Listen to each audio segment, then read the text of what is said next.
morning. My name is Carrie. I'm the Public Policy and Programs Director here at the Paducah Chamber. We're excited that you could join us for our third week of small business seminars. This week's seminar focuses on AI and automation.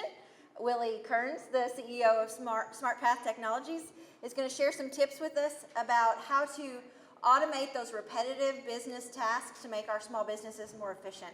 So we're looking forward to that. But first, before we begin our program, I want to say thank you to our small business seminars presenting sponsors, FNB Bank and Payroll Vault. It's through the generosity of sponsors like these that we're able to offer our small business seminars at no cost, and we're very grateful for your sponsorship. Ike Nichols, Market President of FNB Bank, and Phil Domke, co-owner of Payroll Vault, are here with us today, and I'd like to give them a couple minutes to say a few words. Ike, would you want to go first, followed by Phil? I'll be brief, and it's great to see such a big crowd today, and appreciate everybody making it here this morning.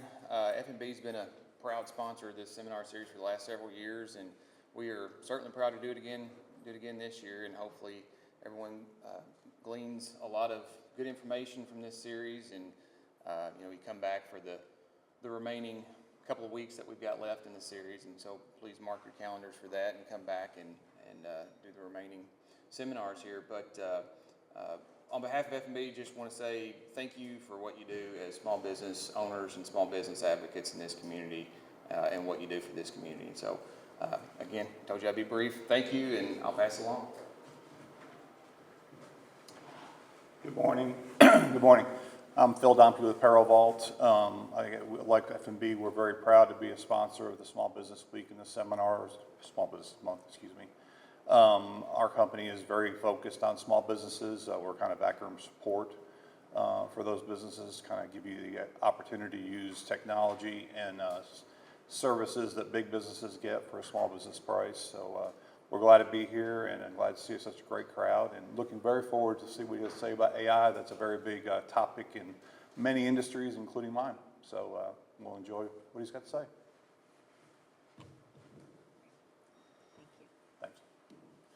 Thank you both. There are a few guests in the room that I'd like to recognize. Jessica Hausman, wait for me, thank you. Jessica Hausman is the Paducah Chamber's Vice Chair of Small Business. We're glad you could join us today. And then also I want to recognize some of our small business resource partners who are in the room with us. Aaron Harnan with the Small Business Development Center. And then we have several representatives here from Paducah Bank. Just wave your hands for me. Thank you.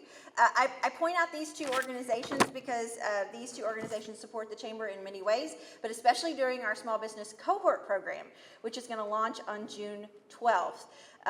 We also have a lot of small business cohort graduates in the room. I'm very honored that you all would come.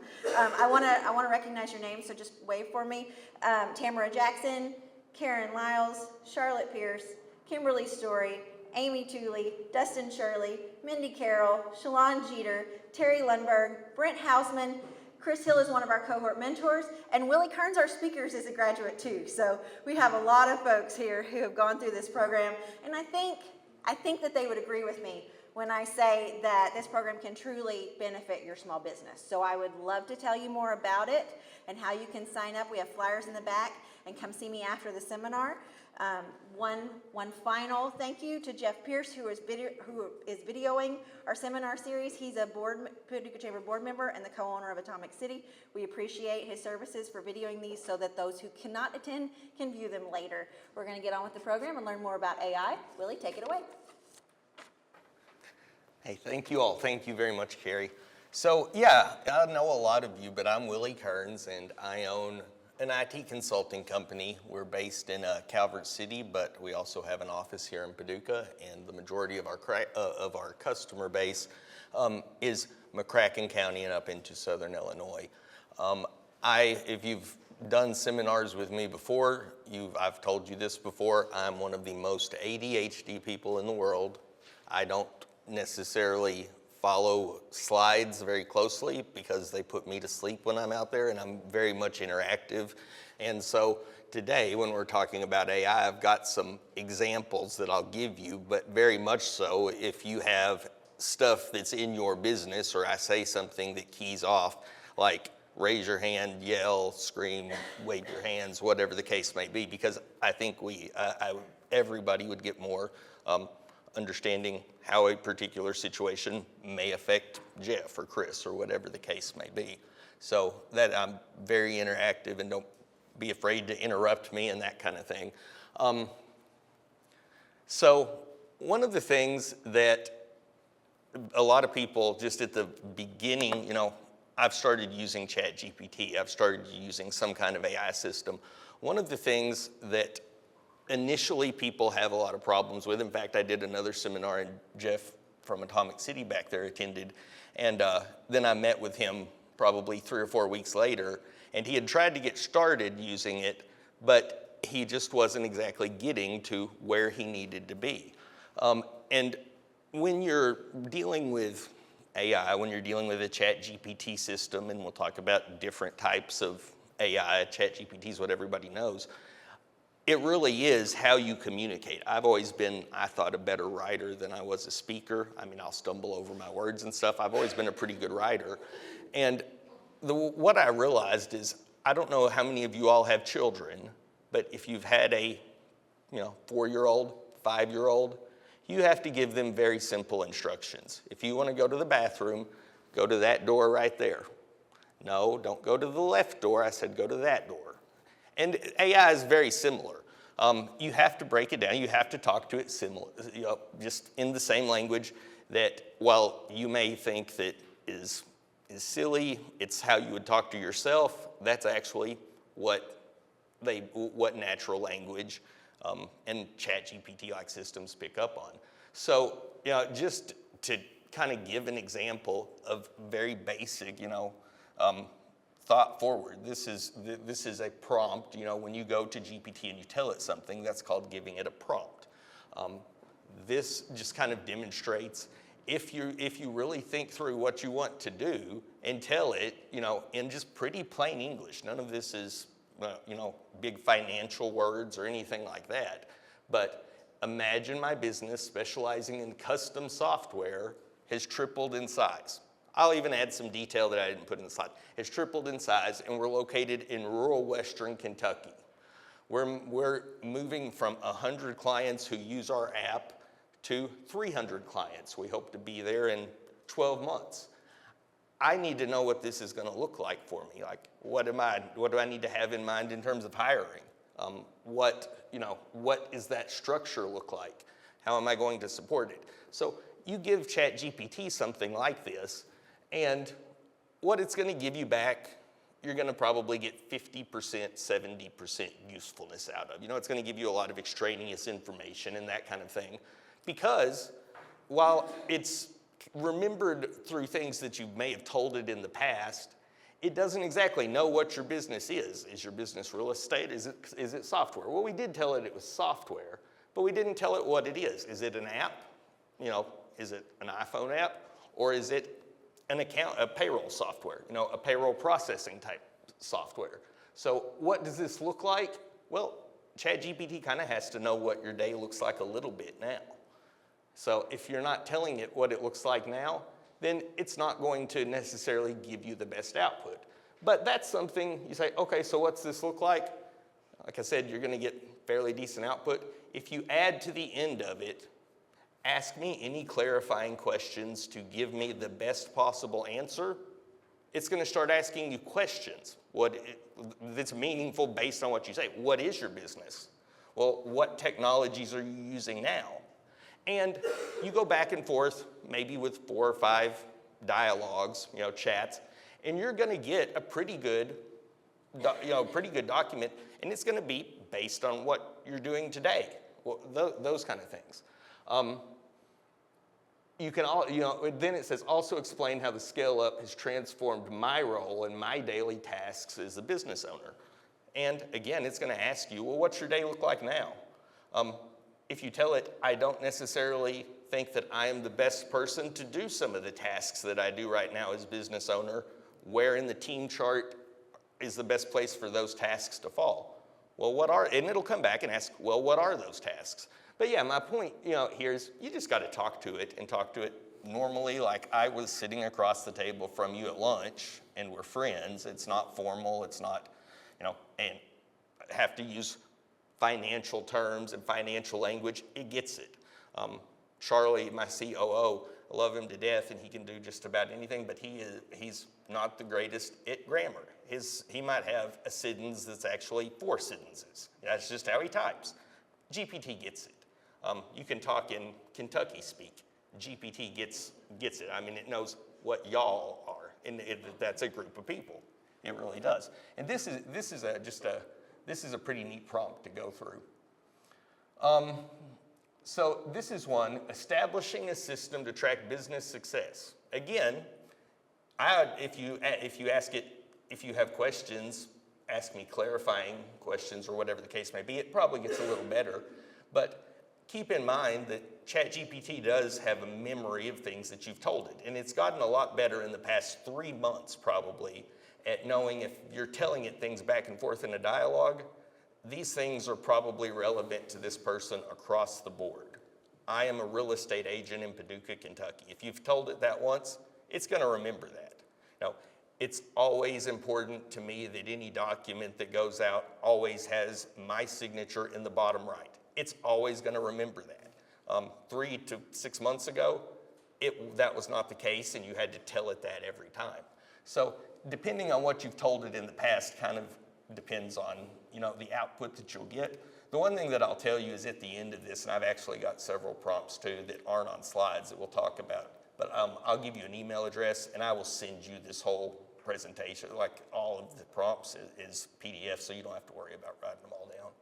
But again, given my goals of increasing customer retention, what metrics should I prioritize? We currently are tracking X, Y, and Z, and we're tracking it per project.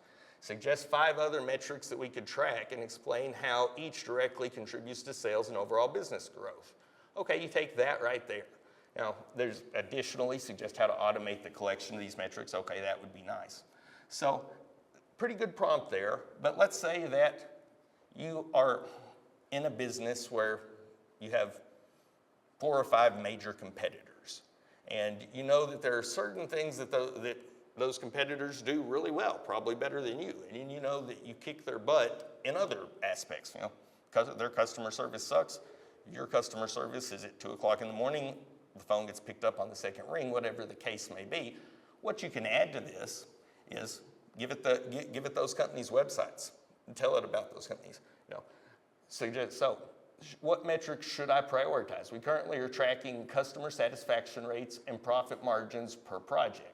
I could add in there another business that is similar to mine is Wile E. Coyote Company Incorporated, and their website is Wile E. Coyote. I know that we always have better customer service, but they've grown at a 3x rate of us. I would like to know anything that you can detect from social media, their website, or online about what we could track that they are tracking and maybe I'm not. You can tell it those kind of things. You can tell it that you like the look of something. I like the look of Microsoft. If you tell it that, then we'll get to this, it'll output PDFs, it'll output Word documents, whatever. But if you tell it you like the look of Microsoft, well, you're going to typically have thin borders, you're going to have a blue logo, it's going to match the style of Microsoft. And so, just like it can match styles, it can go out, it can do research, it can read customer reviews for your competitors, it can compare those to your customer reviews and, give you details like that. Again, none of these are probably things that if you give it directly, but give it a little data about your business, or what you do. And if you just talk to it this way, that's really mainly my point. It's just pretty simple talking to it. It will get you what you want. So this is a neat one. So take your P&L, take a P&L out of QuickBooks, and you can give it to GPT or not. We'll talk about that in a minute because there's a lot of feelings and discussion about private information, not my private information. But we'll say that you don't give it to GPT. You just pull it up and you have a PDF of your P&L. Help me assign responsibilities for each line of my income on my P&L to specific team members. Well, if you haven't given it your P&L, it's going to come back and say, what are the lines of income on your P&L currently? What are your team members? But you walk it through there, and then you say, start by identifying the biggest income item, then match the person based on their skills, experience, and current responsibilities. Yeah, at SmartPath, we call them job scorecards. I guess some people call them job descriptions, but every single role has a job scorecard, typically Word document. I can give it a Word document of all of my roles and say, okay, out of these job descriptions, out of these job scorecards, tell me which team member seems best aligned for this. So tell me which team member seems to have the most capacity for this, et cetera, et cetera. And then it'll do it. Now, it's gonna, again, learn, because it's gonna come and say, okay, I think that Jessica should be responsible for the income line of special events. And then you're gonna think, Jessica is just not special events at all. And you tell it that. Well, next time that you're working through an exercise, it's going to, again, remember, Jessica doesn't do special events. That's not her thing. And so the more you tell it over time, the better that it gets. So this is a really neat one to work through. And situations like this, if you can be creative, I've always kind of thought, I like to read when I was a kid. I don't know if you ever read those books where you'd get to a certain point and it would say, for one ending, go to page 102. For another ending, go to page 136. And you kind of got to make your decisions. Well, same type thing here. Where did your last 5 customers come from? You may think that you know where they came from. They all came from referrals. That's page 102. When actually, if you ask GPT this and work through this and let it ask you questions like, okay, you say it came from a referral, when was the last time you talked to the person who referred it, et cetera, et cetera. It will find hidden patterns and unconsidered aspects. It says, well, maybe all of those referrals only come on Thursdays and Fridays. You've never noticed that, but you only get referrals on Thursdays and Fridays. Why is that? It's those kind of things that it's going to pick up on, and it's going to ask you. Yes, sir? How would you do that? So let's say that, and it depends on how you track your referrals, but let's say that we're simple, and every time somebody refers us, we just track it in an Excel spreadsheet. We ask when I get a customer, where did you hear about us? I heard about you from Chris. I track it in an Excel spreadsheet. I just give GPT that Excel spreadsheet or a link to it. So, and So part of the challenge in this is actually having data to give. Correct. So you take that, and this is where, again, if you break it down to something simpler, you're exactly right. And this is the situation with a lot of these. And it's probably the case that I would imagine 50% of you don't have a great system for tracking referrals, much less to know what data you would even track if you put together on a spreadsheet. So you simply say, take this, add it. What data should I start tracking on a referral spreadsheet? And it's going to tell you, and 3 weeks later, you're going to have the data. I mean, you ask it, literally, okay, I need to track it, but what do I track? Yes, ma'am. Will it produce the spreadsheet? It will. It will. In fact, I can tell you that this is pretty basic. You see Helvetica Arial font PPT. I did all of this and came up with these prompts in GPT, and then I just said, create me a PowerPoint presentation. I didn't actually go into PowerPoint to make these slides. Now you can tell this isn't the best looking slide. It doesn't have my logo at the bottom. It doesn't have borders, that kind of thing. But again, you got to break it down very simply. I didn't tell it when I told it that I wanted a PowerPoint that I wanted my logo at the bottom. I didn't tell it that I wanted it in this style or to use this color theme. It literally did exactly what I asked in the most basic way possible. Yes, sir? Is it smart enough to say, hey, go look at my social media post and to try to find trends on what will help drive, have interactions with the page? Very much so. So if and this isn't exactly my forte, but it's kind of my nerd hobby, so I get into it. So if you have a Facebook page, you have Facebook Business Manager. Within Facebook Business Manager, there are a number of reports, and a lot of people don't know this, there are a number of reports that you can download. When you download them, they're going to be CSV files or Excel files that will open just about in any spreadsheet program. You can give it that, and you can give it those, and it will tell you trends on that. Where you get pretty powerful with that is, let's say that you do Instagram, you do YouTube, and you have a Facebook page, and you get those analytics from each, and you provide GPT the analytics from each, and then you tell it to tell you things that you don't see as to why you have more YouTube views on Monday, Tuesday, and Wednesday, but you never get referrals, or whatever the case may be. A lot of systems, so Chris and I have talked about this before. Christy, my wife, she has a little eBay business. She likes to sell clothes on eBay. I like to sell stuff on eBay, but again, the ADHD thing, I'm great at taking a picture of it, writing a listing, giving it to her. It would never get shipped out the door, that kind of thing, and so she does that. But again, so if you take that situation, I have all of my eBay sales data in my eBay account, but it's behind an account. It's my password, et cetera, et cetera. So there's not an easy way currently, unless eBay has an integration. Facebook is coming up with a GPT integration. There's not an easy way to get the data that may be behind a login, unless you can extract it. You can get it as CSV, but you can almost always get it as CSV. So we'll take, and this is a good example too of like a practical thing. Jeff, Atomic City. I think we've all been to Atomic City. Atomic City is great. My family owns a big arcade in Manitou, so I get into arcades. Manitou, Colorado takes up a city block at the base of Pikes Peak. So I don't understand what Jeff does. If we go to Atomic City, we're gonna buy a player's card. Our kids are gonna buy a player's card. We put our money in there, you get your card. Kid goes around, kid swipes a card, and this machine is worth 4 points. The skee ball tables are worth 2 points, per 100 that you get, or whatever the case may be. And this is the kind of the nerd side that SmartPath deals with that a lot of people don't see. But in almost any system, in any TV, in that air conditioner, has the ability to do some kind of logging and produce reports. Arcade machines, electronic arcade machines do especially, and so do the card dispensers.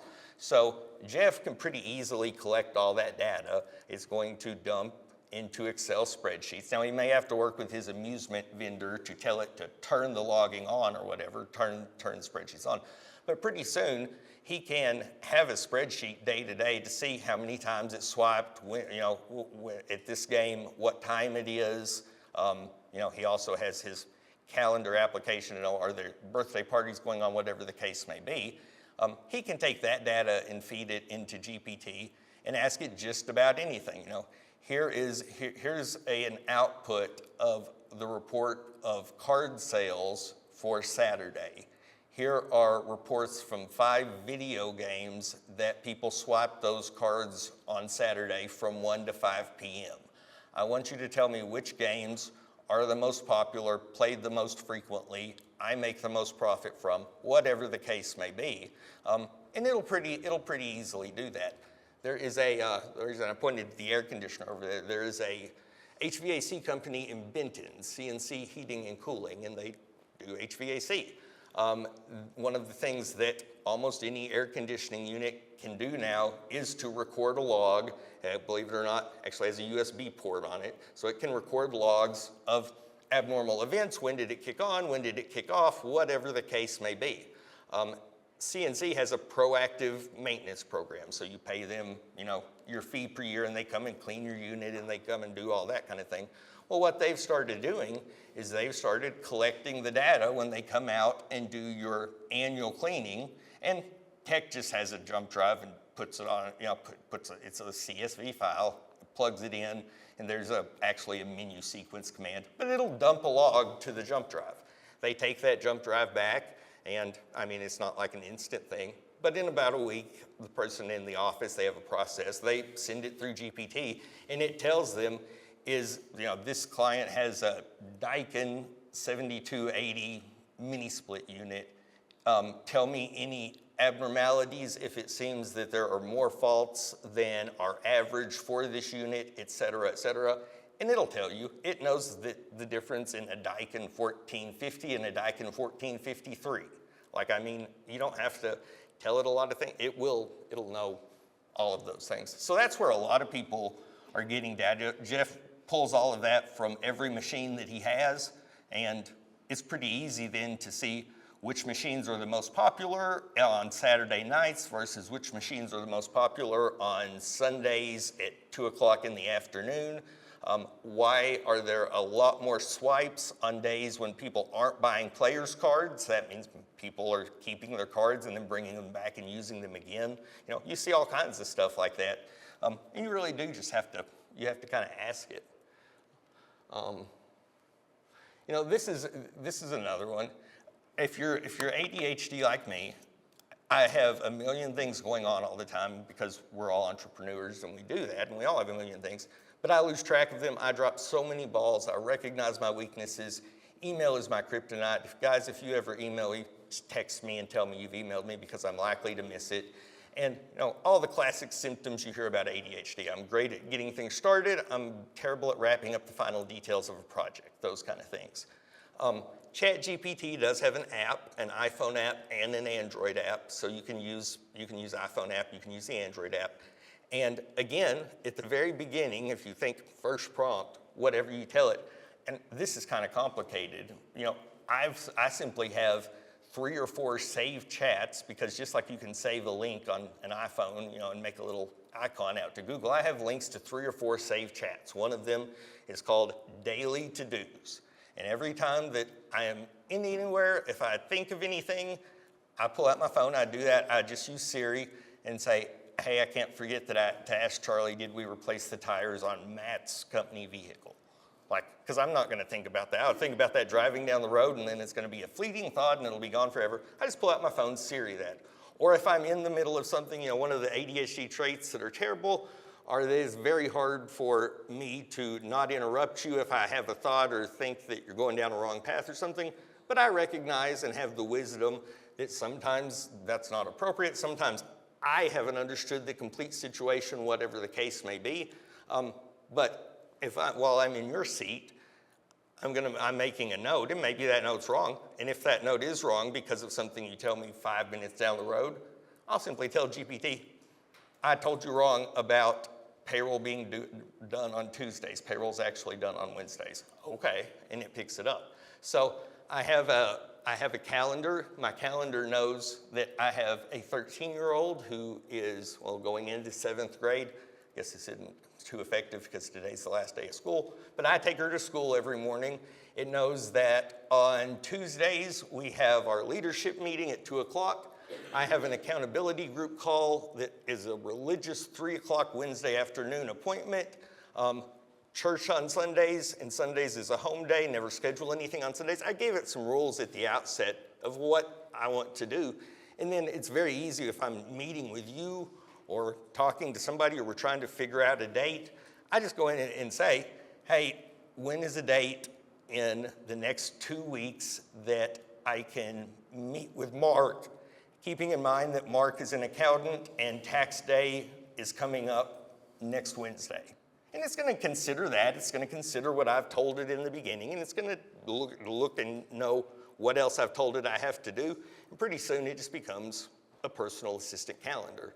And like I said, literally, you know, every chat that you do, and I'll go over there and pull up a browser in a second so I can actually show you, but every chat that you do is saved, and you can save any web page just to an icon. In fact, right there it is. It's a little ChatGPT icon. You probably can't see it, but there, that is my to-do list. And I just go in there and dump things to it all day long. And then at the end of the day, I can tell it, hey, summarize for me the things that I need to get done today for work. Summarize the things that I told you that Charlie and I have to talk about.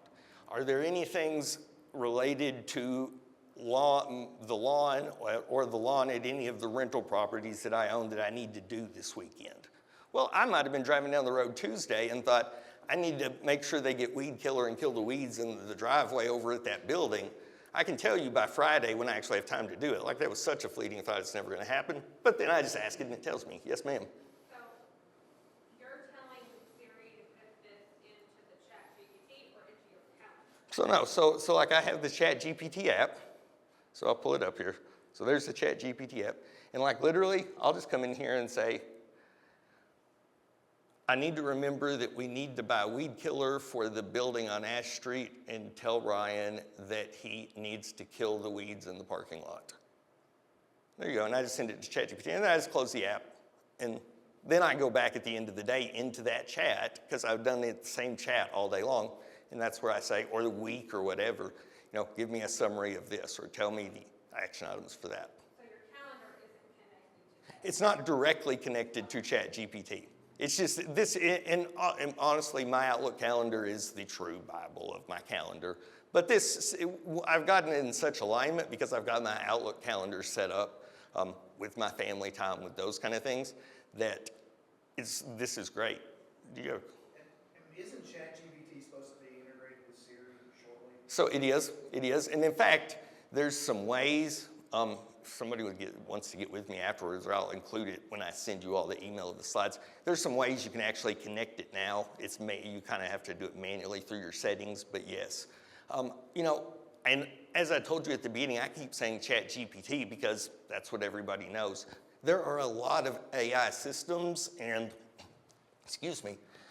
talking about the calendar, you all may have heard or saw social media ads for a product because they're advertising a lot. It's called Motion, Motion.ai, use Motion. I tell you, Motion is one of those $16.99 a month services or whatever, and I have been using it for probably about four months or so. It is tied to Outlook, and it's great. Now, and I can tie Motion to ChatGPT. So what Motion does is it knows, you give it your tasks. I got to get this done. I need to do this. I have a doctor's appointment here. It'll ask you some questions like, okay, that's a lot of tasks. What's priority, et cetera, et cetera. Again, it asks you some outline rules like I go to church Wednesday nights and Sundays. You can never schedule anything after 4 o'clock Wednesday afternoon, whatever. And then Motion will intelligently, using AI, and you just talk to it, it will schedule your week for you and get all of your tasks accomplished that you've outlined and keep your boundaries, respected that you've given it as well. And that's a tool that's actually does connect both and has probably been more than worth it, I would say. There's another system, and it's called Julius, Julius.ai. ChatGPT, one of the things ChatGPT is great about, especially if you massage it some, is writing content. Like, it does great. It'll write blogs. I don't like the way that what this says on my website. I do like these websites. Rewrite it for me. Julius is as good as ChatGPT is, but it numbers and data analysis. So if you have Excel spreadsheets, if you have those kind of things, Julius is going to be much, much better at analyzing those. So again, we were talking earlier about people have some concerns about giving private data to AI. So I don't know, how many of you all use QuickBooks? Or at least are familiar with QuickBooks? Okay, if you're familiar with QuickBooks, you can go and do a P&L report. You can export that P&L report to an Excel file, and most of you all are familiar with that if you use QuickBooks for any amount of time. So if you don't want to give it your private data, download that to Excel, open it in Excel, strip the header off that has your company name, that has any identifying information, so it's literally just lines.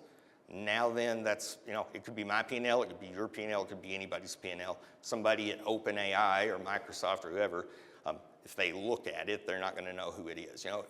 I'm comfortable with that. So do that, do a P&L comparison, take it to Excel, strip your header data out if you want to, and tell me trends that in my business that I don't see as an entrepreneur. And you will be amazed at what it will tell you.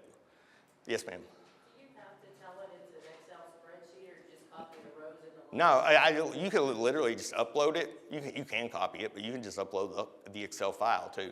Yes, ma'am. So I was like, never done this before. Mm-hmm. What's like the first thing I would like? Is ChatGPT is the specific app? It is, and it's You would just download it. you download it. It's a Start, like, correct. throwing stuff in there. Yep, dump it, start being a kindergartner. Like, I mean, I hate the way that I talk to myself, like my internal voice in my head, but that's how I talk to GPT. Like, I mean, I'm talking to it while I'm driving down the road, and I'm just taking my, but yes, that's it. GPT is free. I say GPT is free. ChatGPT has a free version and a paid version. The paid version is well worth the money. It's a lot more in-depth. The free version is actually better, though, at monotonous tasks, at making a to-do list or keeping my calendar. GPT 3.5 is actually faster and does a little better than GPT 4. Yes, ma'am. Sorry. Yeah, no, you're good. So it's called the free one is It's all ChatGPT. 3.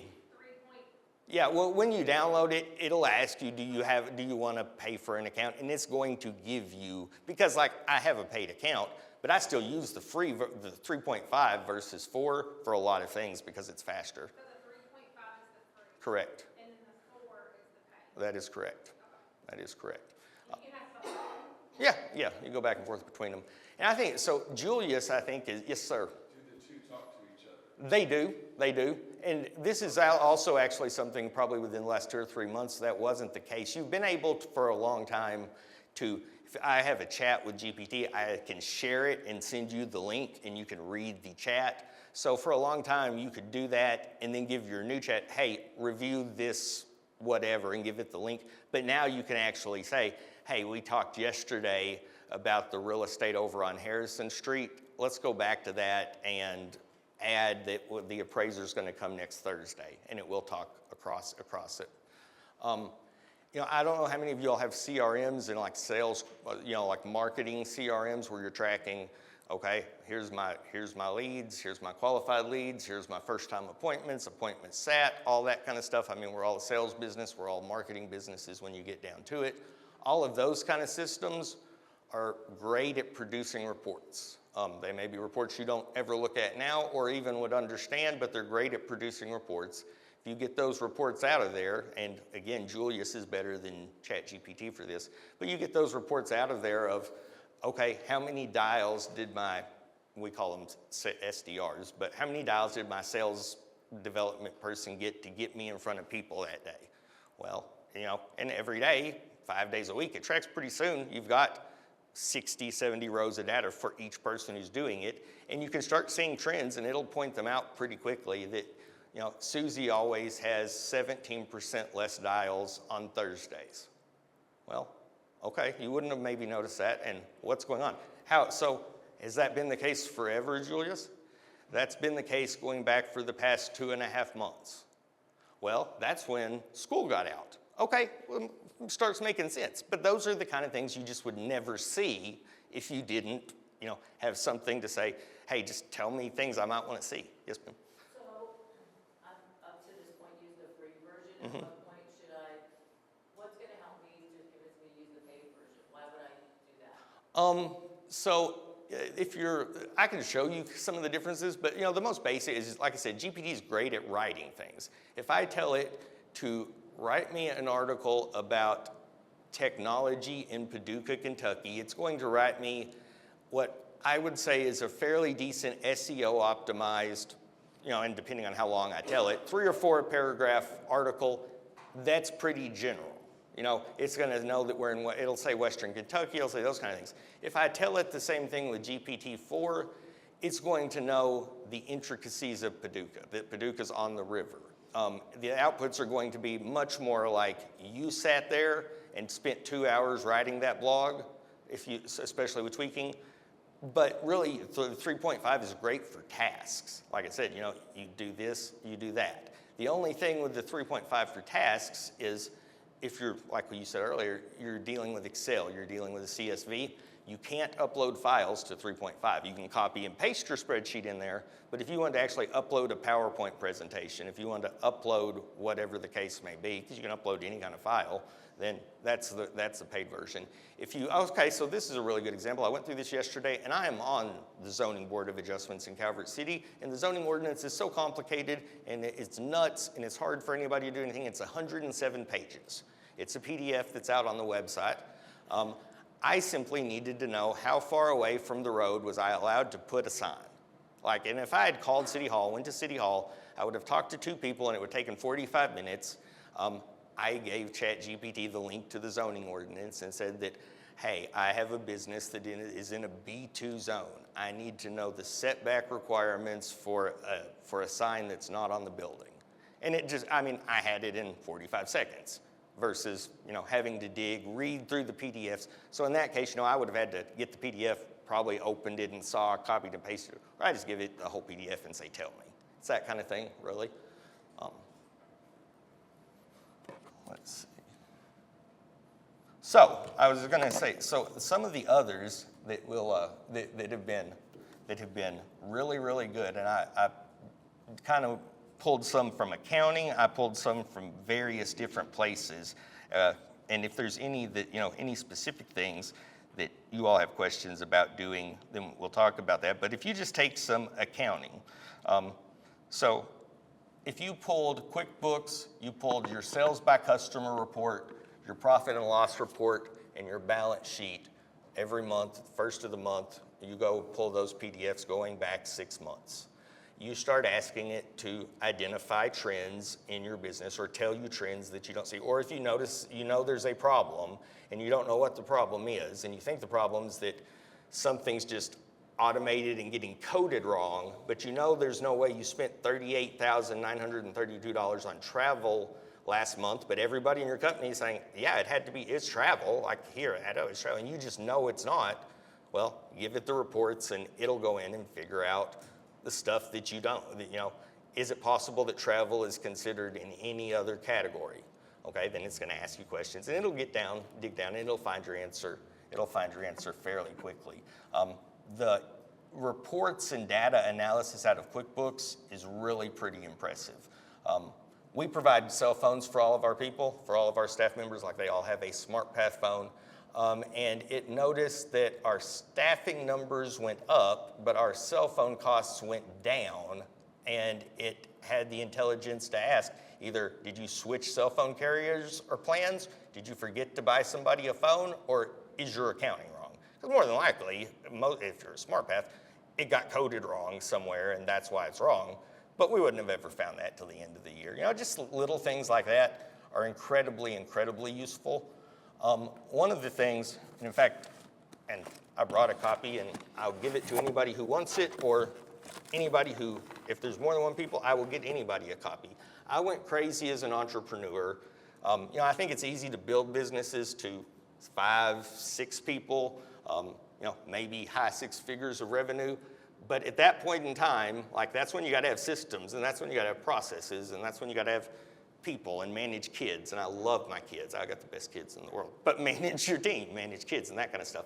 Again, I'm great at a lot of things. I'm pretty good at this stuff. I'm not the greatest at managing people, at organization, like you have to have organization to lead, that kind of thing. And I got to the point at SmartPath that I knew I was gonna go nuts if I didn't figure out a solution. Ultimately, I'm a member of several coaching groups and that kind of thing. And there is a book that I read. It's called Mastering the Rockefeller Habits by Verne Harnish. It's a great book. Like I said, here's a copy. Anybody who wants one, I will make sure that I get you one. Somebody can have it. And that kind of got me in alignment with where my head needed to be as far as management and leadership. But I'm ADHD. I couldn't manage and facilitate this group of people talking to this group of people and the whole accountability chart and moving it around and that kind of thing.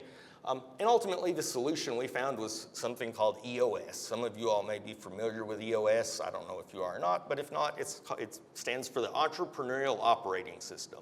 It's been the best thing at SmartPath that we've done. I mean, our team communication is great. We have engineers, we have sales, we have leadership, we have administration, purchasing, those kind of things. The EOS mythology, it just works for us.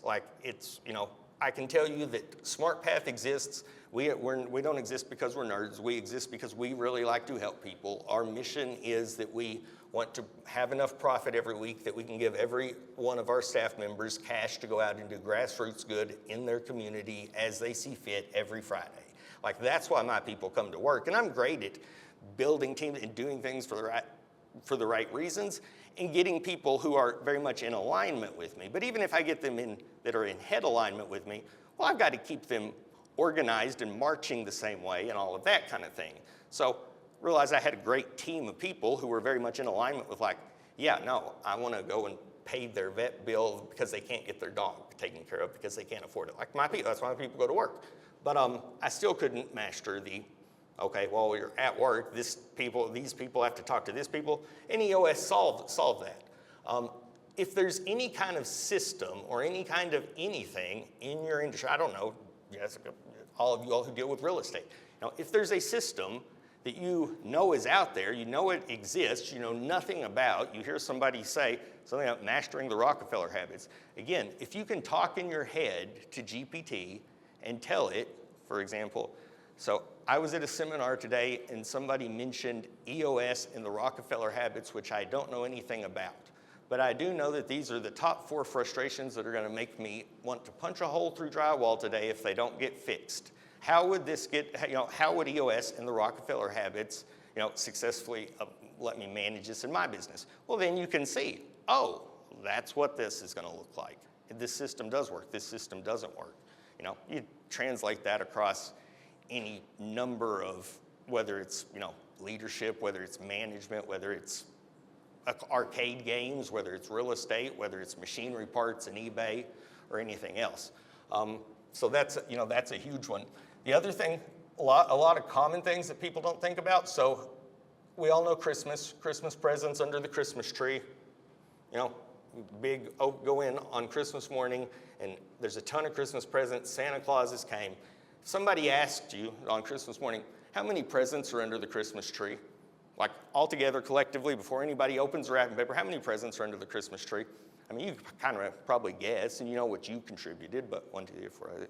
Or you just take a picture and upload it to GPT and say, count the number of presents, and it's going to come back in about 25 seconds and say, there are 48 presents under the Christmas tree, or whatever the case may be. So inventory, if you've got to count things, it's great for that. Like it can know the difference in rocks. If you go out to Kentucky Lake and you get a bucket of 200 rocks, it's going to know the brown rocks from the gray rocks. It's going to know the square rocks from the circle rocks. And you can ask it any of those questions, like how many rocks in the shape of an oval or circle do I have versus how many rocks in the shape of a square? And it's going to do all that from a picture. Yes, sir? So uploading a photo, an image of the Christmas tree, does that have to be done before or do it 3.5? Yeah, so yeah, it would have to be done through 4. You have to do it through 4. It's because 3.5 won't browse out, because you could like put it on Google Drive or something and share it, but 3.5 won't browse out and you can't upload directly. But yeah, if you want to take pictures of anything, yes ma'am. So what is the privacy takeaway, I guess? How do we, what, as a user? So that's a loaded question because we deal with, I can tell you that this year SmartPath has probably so far dealt with Western Kentucky businesses losing about $4.5 million through ransomware and email scams and that kind of stuff. We deal with it all of the time. And so I'm probably more of a privacy advocate in some ways than others. But at the end of the day, I think most of us have had an Anthem Healthcare when they got hacked, have had Experian because we have credit, they got hacked. Our stuff is out there. But again, I think when it comes to common sense, I wouldn't necessarily even myself be comfortable giving it the P&L for SmartPath Technologies, but I sure would be comfortable taking that to Excel, stripping any identifying information that it's SmartPath Technologies off and giving it to it because there's, in my industry, which is called being a managed service provider, there's about 22,000 of us in the country. And when I strip my identifying information off, it could be mine, it could be my buddy Paul's in New Jersey's, it could be my friend Kelly's in Las Vegas's, nobody knows, and I'm okay with that. Yes? Does it track your IP address? It does track, but more so what it's tracking is what you're telling it over time. And so if you're giving it a spreadsheet, for example, that has sales data, well, that's where, that sales data technically is going to Microsoft. I mean, somebody at Microsoft could browse out and find it. It is going to be used between other chats. And ultimately, ChatGPT, just like anything else, is very possible it gets hacked and you got to change your password one day. If it gets hacked and you've had it in there, then it's in there. So that's one thing that's pretty good. So I'll tell you all, though, and this becomes pretty powerful for what you do, is the one thing, this is all great, this is all public stuff, this is all internet, ChatGPT that's out on the internet.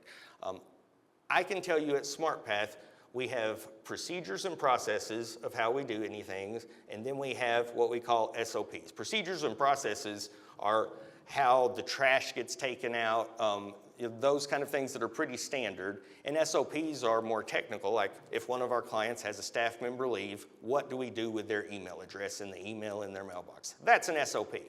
I would say that we have probably 250 to 300 SOPs that are constantly, I say constantly, pretty frequently changing. And it's just literally, I hire a new technician, they come to your office, they need to install antivirus on your computer.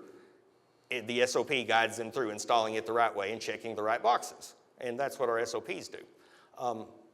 It's very possible now to have a ChatGPT-esque system, for lack of a better word, but a ChatGPT system based solely off of knowledge that only you have. So not public access, not anything else, only based off of your PDFs, your Word documents, those kind of things that are not public. You don't have to put it public out on the internet at all. So consequently, what that's allowed us to do is, again, we got 300 SOPs or so, and they took them to PDF. We have a private little ChatGPT website, and any of our people can go there and literally just ask questions only against our data. Like ABC law firm just had an attorney quit. What do I need to do to handle their email and their user account? And it's gonna know, and they're not gonna have to go through and figure out all the steps. Or we have a public health department that can't print WIC cards. What do I need to do? So a traditional help desk technician, they're gonna have to talk to the person, they're gonna then look in our documentation, try to figure out where that is in our SOPs, because we don't have the great index and searching kind of is hard and that kind of thing. Or they just go to our private ChatGPT and it's literally the steps based off of our PDF. So when you start thinking about just what data do you have, any data that you have, it's entirely possible to have the intelligence that GPT has, but only against your private data that you have and not have it out on the internet, not have it anywhere. So that's become pretty powerful for us, just because it's a whole lot easier, and all of my people agree, to be able to go somewhere and say, I need to install Microsoft Defender antivirus at the Paducah Chamber of Commerce.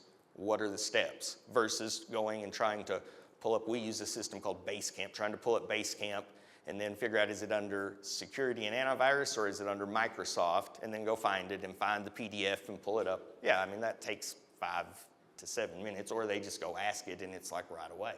And so that's become pretty powerful, and that's very easy to do, and actually very low cost to do too.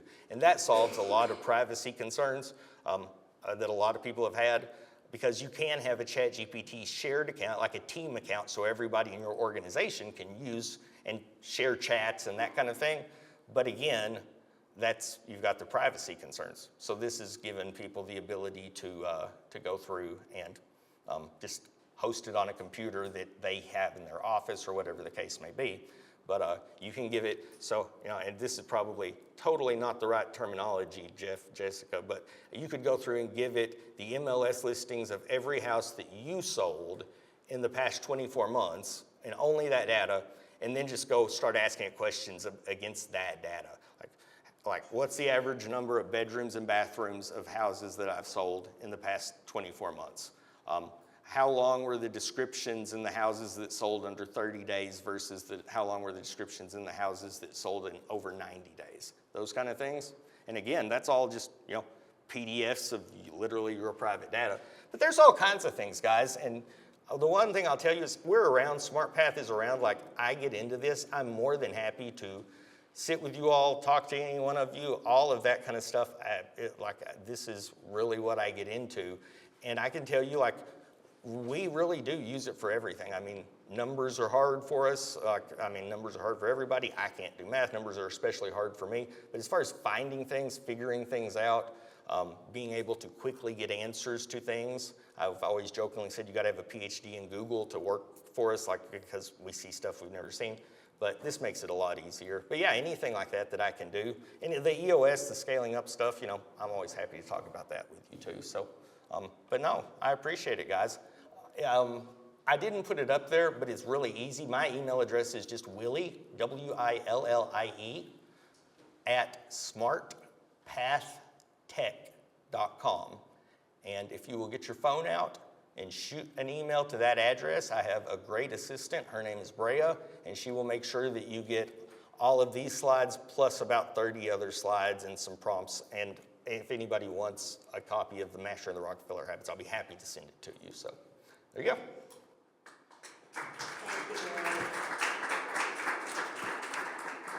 So I just want to say thank you again for joining us today. Thank you for our sponsors, F&B Bank and Payroll Vault. Two chamber things. Once again, we'd love to tell you more about the small business cohort that's starting on June 12th. Both of our cohort mentors are here. Katie Englert, our current Paducah Chamber Board Chair, is a cohort mentor, and Chris Hill. So if you have any questions for any of the three of us, please let us know. And then we are having an event on Friday. It's a public policy breakfast featuring our 5 state local legislators. There are a few seats remaining. So if you want to learn about what the chamber does with advocacy, it is an important part of our chamber. Please let us know if you'd like to attend if you haven't already signed up. Let us know by noon if you can, and we hope to see you again in another seminar. Thank you.